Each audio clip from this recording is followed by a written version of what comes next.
Tiana Safitri Puspitasari. Saya dari Fakultas Ekonomi dan Bisnis Islam, Program Studi Akuntansi Syariah. NIM 205-221-261. Assalamualaikum warahmatullahi wabarakatuh. Perkenalkan, saya Udikan Rizkiawan, NIM 205-221-263 dari kelompok 11 mata kuliah Pancasila. Assalamualaikum warahmatullahi wabarakatuh. Perkenalkan, nama saya Rumiatun, NIM 205-221-264, kelompok 11 mata kuliah Pancasila.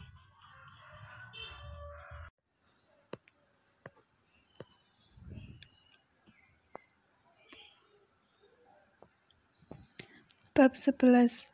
Reformasi Pemikiran dan Pelaksanaan Pancasila. Pemikiran dan pelaksanaan Pancasila. Pemikiran dan pelaksanaan Pancasila didasari dengan Pancasila sebagai ideologi, landasan, bahkan pedoman kehidupan berbangsa dan bernegara Indonesia. Pancasila akan berkembang bila di dalam keluarga, masyarakat, sekolah-sekolah, dan kampus-kampus Pancasila dimainstreamingkan sebagai way of life, artinya perlu upaya-upaya intensif, sistemik, dan berkelanjutan memposisikan Pancasila sebagai subjek pemikiran dan pelaksanaan. Secara historis, bangsa Indonesia telah memahami bahwa para pendiri negara telah menentukan suatu asas sumber nilai dan sumber norma yang fundamental dari negara Indonesia, yaitu Pancasila. Nilai-nilai Pancasila terdapat dalam alinea keempat pembukaan Undang-Undang Dasar 1945. Oleh karena itu, Pancasila juga merupakan pokok kaidah negara yang fundamental. Tujuan mencantumkan Pancasila dalam pembukaan Undang-Undang Dasar 1945 adalah untuk dipergunakan sebagai dasar negara Republik Indonesia, yaitu landasan dalam mengatur jalannya pemerintahan di Indonesia. Pancasila merupakan jiwa dan kepribadian bangsa, karena unsur-unsurnya telah berabad-abad lamanya terdapat dalam kehidupan bangsa Indonesia. Penerapan Pancasila tidak lagi dihadapkan pada ancaman pemberontakan-pemberontakan yang ingin mengganti Pancasila dengan ideologi lain, akan tetapi lebih dihadapkan pada kondisi kehidupan masyarakat yang diwarnai oleh kehidupan yang serba bebas. Kebebasan tersebut di suatu sisi dapat memacu kreativitas masyarakat, tapi di sisi lain juga bisa mendatangkan dampak negatif yang merugikan bangsa Indonesia sendiri. Kebangsaan yang dilandasi oleh nilai-nilai Pancasila yang lebih mengutamakan kerukunan telah hilang dari kehidupan masyarakat Indonesia. Saat ini bangsa Indonesia dihadapkan pada perkembangan dunia yang sangat cepat dan mendasar, serta berpacunya pembangunan bangsa-bangsa. Cara mewujudkan dan menerapkan pemikiran dan pelaksanaan Pancasila.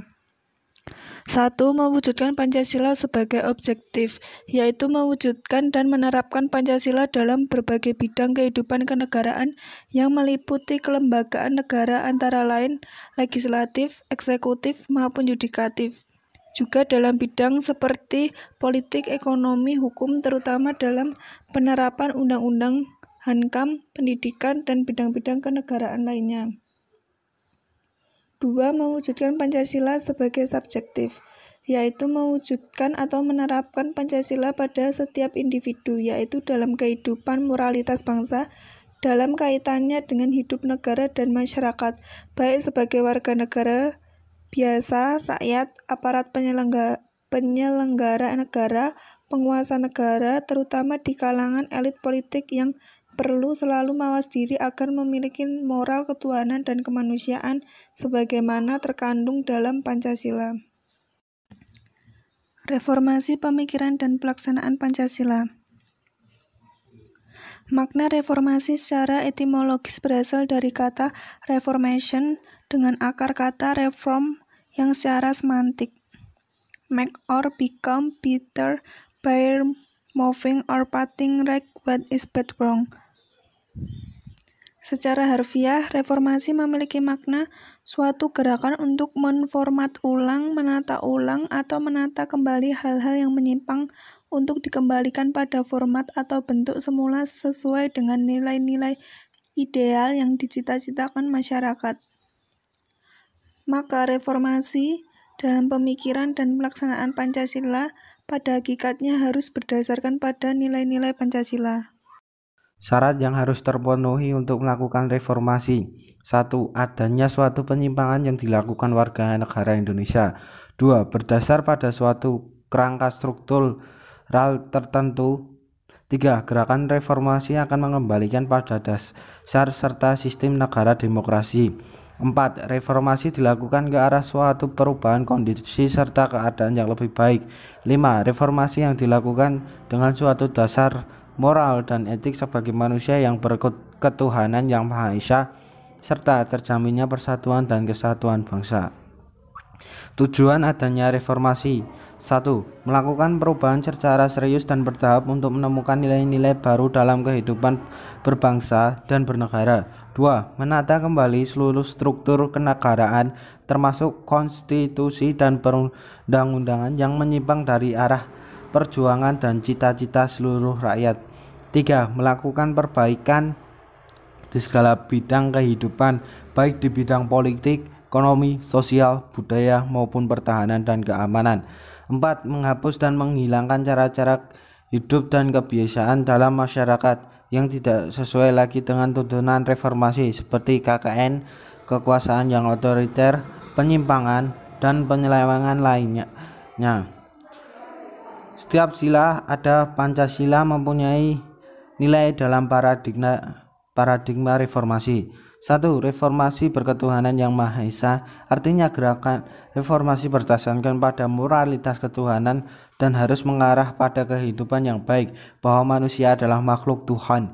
2. Reformasi yang berperi kemanusiaan yang adil dan beradab, artinya gerakan reformasi berlandaskan pada moral kemanusiaan sebagai upaya penataan kehidupan yang penuh penghargaan atas harga dan martabat manusia. 3. Reformasi yang berdasarkan nilai persatuan Indonesia, artinya gerakan reformasi harus menjamin tetap tegaknya bangsa dan negara Indonesia sebagai satu kesatuan.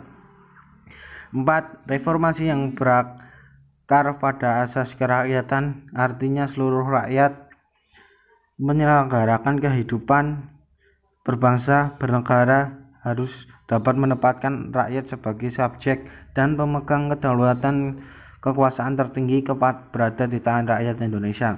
5. Reformasi yang bertujuan pada keadilan sosial bagi seluruh rakyat Indonesia, artinya gerakan reformasi harus memiliki visi yang jelas, yaitu demi terwujudnya keadilan sosial bagi seluruh rakyat Indonesia.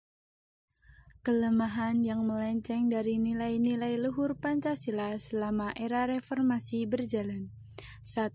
Menjadikan Pancasila sebagai ideologi bangsa tanpa memperhatikan relevansinya dengan perkembangan zaman. 2. Para elit politik cenderung hanya memanfaatkan gelombang reformasi ini guna meraih kekuasaan, sehingga tidak mengherankan apabila banyak terjadi benturan kepentingan politik. 3. Pemerintah kurang konsisten dalam menegakkan hukum. 4. Menurunnya rasa persatuan dan kesatuan yang ditandai dengan adanya konflik di beberapa daerah. 5.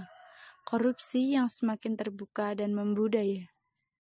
Kesimpulan, Pancasila sebagai dasar negara mengandung makna bahwa nilai-nilai yang terkandung dalam Pancasila menjadi dasar atau pedoman masyarakat Indonesia. Nilai Pancasila dasarnya adalah nilai-nilai filsafat yang mendasar yang dijadikan aturan dan dasar dari norma-norma yang berlaku dalam Indonesia. Pada masa sekarang ini perlu diadakan tentang penegasan dan mengembalikan kedudukan Pancasila sebagai dasar negara. Era reformasi yang diharapkan sebagai era pembaharuan memberikan angin segar bagi bangsa Indonesia. Bangsa Indonesia diharapkan kembali mengamalkan nilai-nilai luhur Pancasila sebagai pedoman berbangsa dan bernegara. Akan tetapi, faktanya justru pada era reformasi ini, bangsa Indonesia dirasakan semakin jauh dari nilai-nilai luhur Pancasila. Rakyat Indonesia mengalami degradasi moral dan cenderung liberalis karena pengaruh globalisasi. Tindak pidana korupsi dilakukan secara terang-terangan seolah-olah telah membudaya di Indonesia.